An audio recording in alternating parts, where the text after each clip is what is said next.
Brosis, salam sejahtera buat semua. Kalau kita bicara tentang perang besar di Asia abad ke-20, pasti perang Jepang-Tiongkok kedua yang berlangsung dari 1937 hingga 1945 bakal selalu jadi pembicaraan. Jepang awalnya sangat yakin kalau perang ini bakal berakhir cepat-cepat saja. Tapi siapa sangka, perlawanan dari rakyat Tiongkok bikin konflik ini jadi perang panjang selama 8 tahun baru berakhir tahun 1945 bareng dengan kekalahan Jepang di Perang Dunia II. Pasti banyak yang penasaran kenapa Jepang berpikir perang bakal cepat selesai, gimana perlawanan rakyat Tiongkok bisa bertahan lama, dan bagaimana dampaknya buat kawasan Asia serta dunia. Yuk kita bahas jelas, gaul tapi tetap sopan berdasarkan sumber sejarah resmi ya.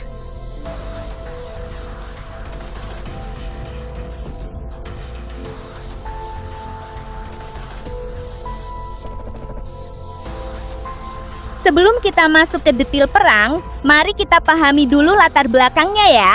Pada tahun 1930-an, Jepang sedang dalam fase ekspansi wilayah yang cukup agresif.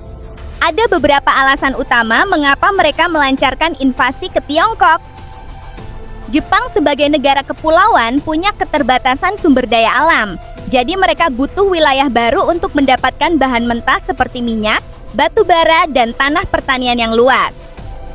Pemerintah militer Jepang saat itu ingin menjadikan Jepang sebagai kekuatan dominan di Asia Timur dengan membangun apa yang mereka sebut Kesatuan Asia Timur Raya. Pada masa itu, Tiongkok sedang dalam masa transisi dengan banyak perjuangan internal yang membuat Jepang berpikir kalau mereka bisa dengan mudah menguasai wilayahnya.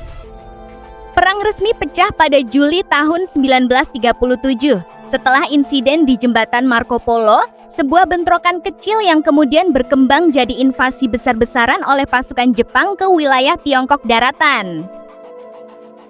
Rakyat Tiongkok, baik dari pihak pemerintah maupun rakyat biasa, menunjukkan semangat perlawanan yang luar biasa kuat. Rakyat Tiongkok tidak tinggal diam loh, mereka melakukan berbagai bentuk perlawanan, mulai dari perang konvensional dengan pasukan reguler, hingga perang gerilya yang dilakukan oleh rakyat biasa. Pasukan militer Tiongkok dipimpin oleh pemimpin seperti Chiang Kai-shek, melakukan pertempuran besar di berbagai lokasi untuk memperlambat kemajuan pasukan Jepang. Meskipun sering mengalami kekalahan, mereka tetap bertahan dan tidak menyerah. Banyak rakyat Tiongkok yang membentuk kelompok perlawanan rakyat di daerah pedesaan dan kota yang sudah dikuasai Jepang. Mereka melakukan serangan cepat, menghancurkan infrastruktur militer Jepang, dan membantu rakyat sipil yang terkena dampak perang. Rakyat Tiongkok dari segala lapisan masyarakat ikut berkontribusi, mulai dari menyediakan makanan dan tempat berlindung bagi pasukan perlawanan, hingga menjadi sukarelawan untuk membantu dalam berbagai aktivitas perang.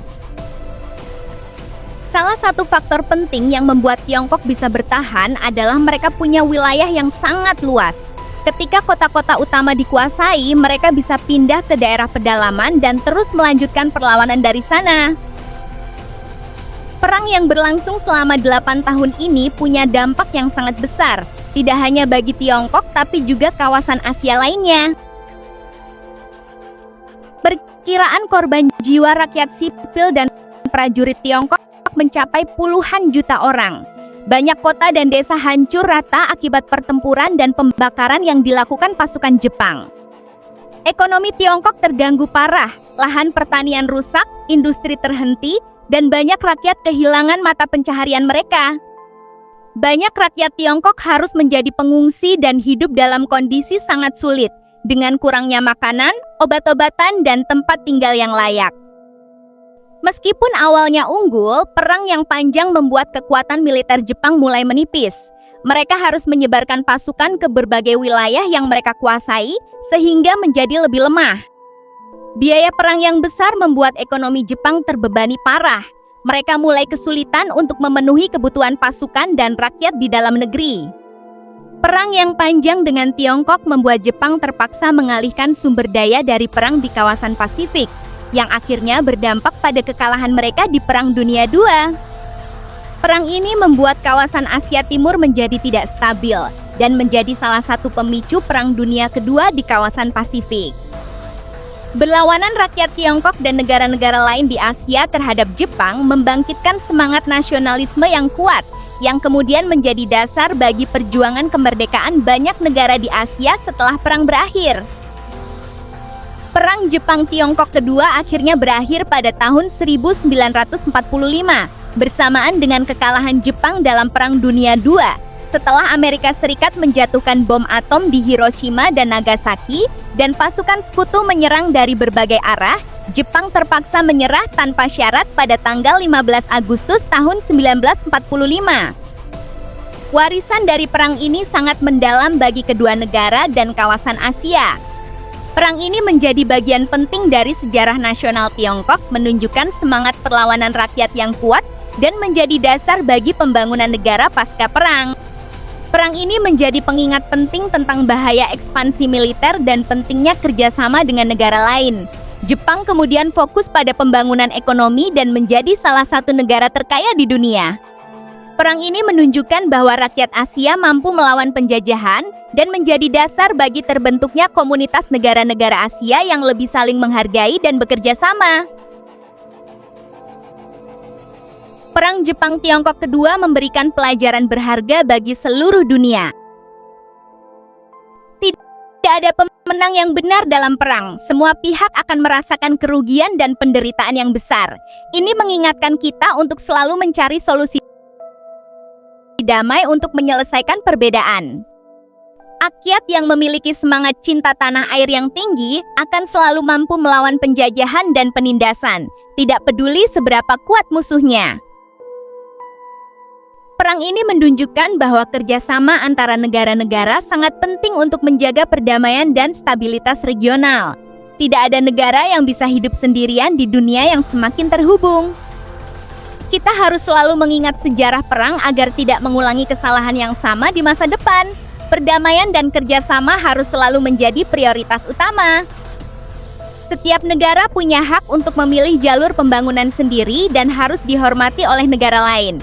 Tidak ada negara yang punya hak untuk menginvasi atau menindas negara lain. Jadi, kesimpulan ya, Perang Jepang-Tiongkok kedua adalah salah satu perang terbesar dalam sejarah Asia yang memberikan dampak mendalam bagi kedua negara dan kawasan sekitar.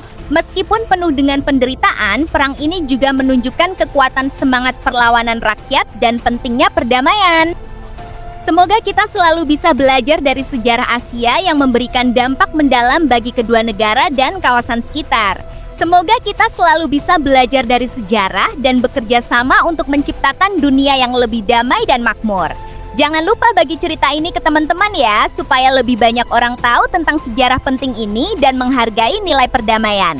Kalau suka konten ini, jangan lupa like, share, dan subscribe buat dapat info segar lainnya. Terima kasih sudah nonton, tetap semangat dukung perdamaian dunia ya!